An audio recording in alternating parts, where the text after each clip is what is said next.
Shalom dan salam sejahtera bagi seluruh jemaat Tuhan yang beribadah di malam hari ini dalam ibadah keluarga tanggal 17 Februari 2021. Kita akan mendengarkan firman Tuhan, tetapi sebelumnya mari kita mohon kepada Tuhan memberikan hikmat dan pengertian.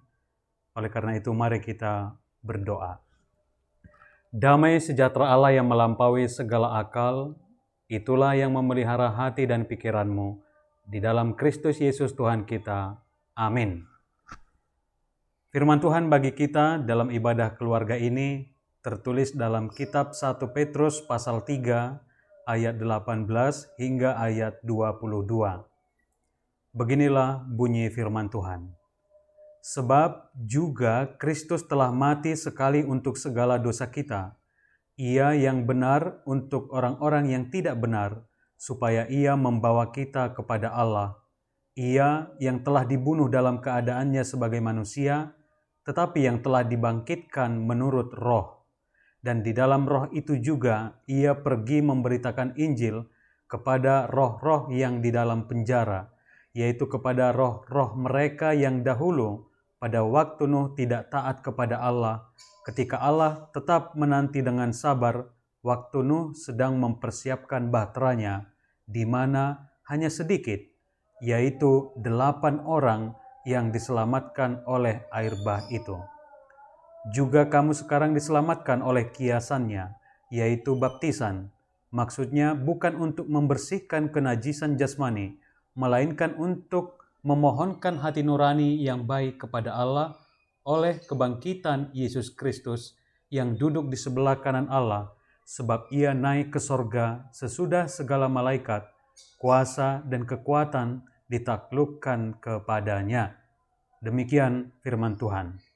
Saudara-saudaraku yang dikasihi Yesus Kristus, datangnya air bah pada zaman Nuh bukan tanpa sebab. Bencana mematikan itu adalah sebuah akibat, yaitu akibat dari dosa dan kejahatan manusia yang semakin merajalela. Dosa itu ibarat virus atau bakteri jahat, menyebar dengan cepat dan sulit dibendung. Ibarat sayur busuk yang jika ditumpukan atau digabung dengan sayur yang baik, maka dengan segera sayur yang baik itu akan busuk juga. Dosa itu sangat cepat mengkontaminasi antara yang satu dengan yang lain. Kondisi ini semakin hari semakin parah, sehingga Allah merasa menyesal telah menciptakan manusia. Ia pun menjadi marah, maka didatangkannya lah air bah untuk membumi hanguskan orang-orang berdosa pada zaman itu, kecuali keluarga Nuh sebanyak 8 orang. Kelihatannya Allah begitu kejam terhadap orang berdosa. Namun kita jangan buru-buru menyimpulkan seperti itu. Sebab dikatakan Allah itu adalah Allah yang panjang sabar, yang selalu menantikan pertobatan manusia. Ia selalu memberi waktu bagi manusia untuk berubah, untuk bertobat. Hanya saja manusia itu yang seringkali tegar tengkuk, susah diatur. Bahkan manusia sering memperalat kesabaran Allah untuk hidup di dalam dosa. Jadi jelas, air bah adalah akibat dari dosa-dosa manusia. Saudara-saudaraku, dalam perjanjian lama, siapa yang berdosa, maka ia harus mati. Bagaimana dengan perjanjian baru? Sebenarnya hakikatnya sama. Siapapun yang melakukan dosa, maka ia harus menerima konsekuensinya, yaitu kematian. Namun seiring berjalannya waktu, Allah melihat bahwa jika manusia harus menanggung kematian karena dosanya, maka sebenarnya tidak satu pun manusia itu akan selamat. Sebab tidak ada manusia yang tidak berdosa. Oleh karena itu hati Allah tergerak untuk mengutus anaknya Tuhan Yesus Kristus menggantikan kita, menggantikan manusia dalam menanggung yang bukan dosanya agar manusia selamat. Inilah cara Allah yang begitu ajaib. Allah melihat kalau manusia dikerasin, maka ia akan semakin keras dan malahan akan binasa. Maka Allah mengubah caranya. Jika manusia dilembutin, maka manusia itu akan luluh. Kedatangan Yesus ke dunia ini adalah bukti kesempurnaan karakter Allah yang panjang sabar. Ia tidak mau kita mati dalam dosa-dosa kita, melainkan diberikan kesempatan untuk bertobat dan kembali kepada Allah. Saudara-saudara yang terkasih, meskipun Allah adalah Tuhan yang murah hati dan panjang sabar, jangan pula kita memperalatnya demi kepentingan diri kita sendiri. Kemurahan hati Allah jangan menjadi alibi atau alasan bagi kita untuk melakukan dosa dengan anggapan toh Allah akan mengampuni kita. Galatia 5 ayat 13 berkata, "Saudara-saudara, memang kamu telah dipanggil untuk merdeka, tetapi janganlah kamu mempergunakan kemerdekaan itu sebagai kesempatan untuk kehidupan dalam dosa, melainkan layanilah seorang akan yang lain oleh kasih." Kemurahan hati Allah harus kita pandang dan pahami sebagai kesempatan untuk hidup baru di dalam Tuhan. Jangan seperti manusia di zaman Nuh tadi, diberi kesempatan, malah dosanya semakin merajalela. Kalau saat ini kita menolak menerima kemurahan hati Allah dalam Yesus Kristus, adakah konsekuensinya? Ada dan pasti. Kita akan kehilangan kesempatan menerima pengampunan dan hidup yang kekal. Kalau begitu, apakah Allah itu adalah Allah yang kejam dan ingkar janji sehingga harus memusnahkan orang berdosa seperti di zaman Nuh? Sama sekali tidak. Ia adalah Allah yang maha kasih dan selalu setia dengan janjinya. Namun persoalannya, manusia itu sendiri yang tidak setia dan ingkar janji, menolak kemurah hatian Allah.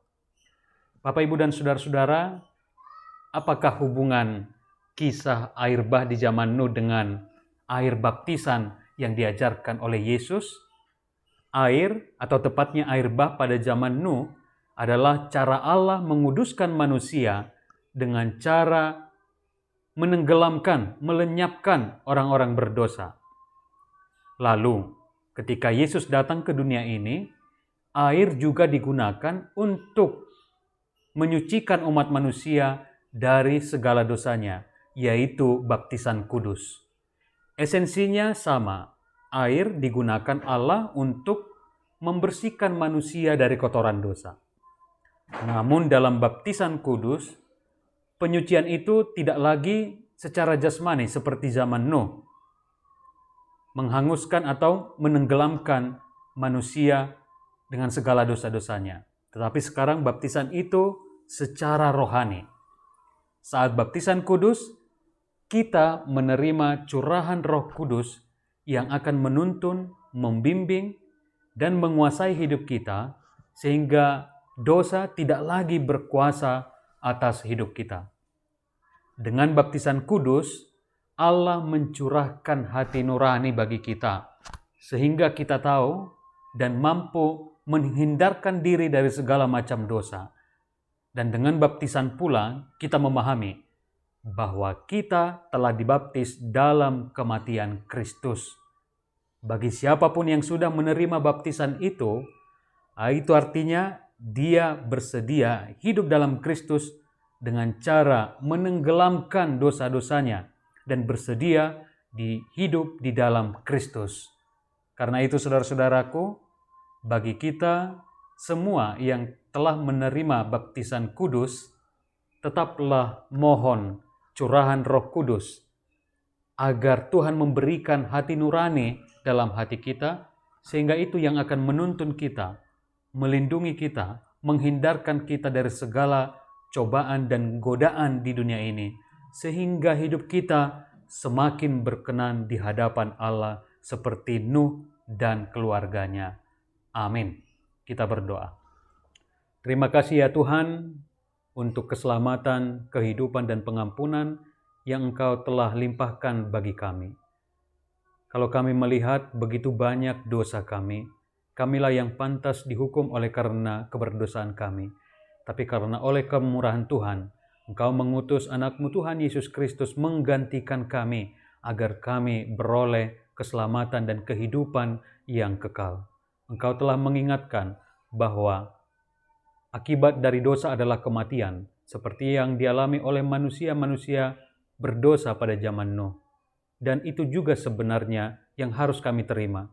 Tetapi kami bersyukur Tuhan Yesus telah menggantikan kami, agar kami hidup di dalam Engkau, agar kami hidup di dalam kehidupan yang kekal. Kami bersyukur ya Tuhan oleh kemurah hatian-Mu. Biarlah kami menjadi orang-orang yang bersyukur dengan cara hidup baru di dalam Tuhan. Tuntun kami dengan kuasa Roh Kudus, sehingga hati nurani kami semakin dimampukan untuk berpikir dan bertindak sesuai yang Tuhan inginkan, sebab banyak godaan dan cobaan di dunia ini yang berusaha menjauhkan kami dari Tuhan. Tetapi biarlah ya Tuhan Roh Kudus-Mu yang melimpahi dan memenuhi kehidupan kami, sehingga kami benar-benar dituntun menjadi orang-orang yang hidup baru di dalam Tuhan, yang berubah dari kejahatan kami menjadi orang-orang yang baik, yang berkenan di hadapan Tuhan. Kami telah menerima baptisan dari Tuhan. Biarlah Engkau menyempurnakan kuasa Roh Kudus-Mu atas kami, sehingga kami seperti Nuh dan keluarganya menjadi orang-orang yang berkenan di hadapan Tuhan di tengah dunia yang penuh dengan dosa saat ini. Terpujilah Engkau ya Tuhan, Engkaulah yang memberkati keluarga kami, sehingga kami menjadi keluarga yang benar-benar takut akan Tuhan, yang selalu setia beribadah kepadamu, dan yang selalu mempercayakan segala rencana, segala persoalan, segala perkara yang kami hadapi. Terpujilah Engkau di dalam nama Yesus Kristus Tuhan kami. Amin.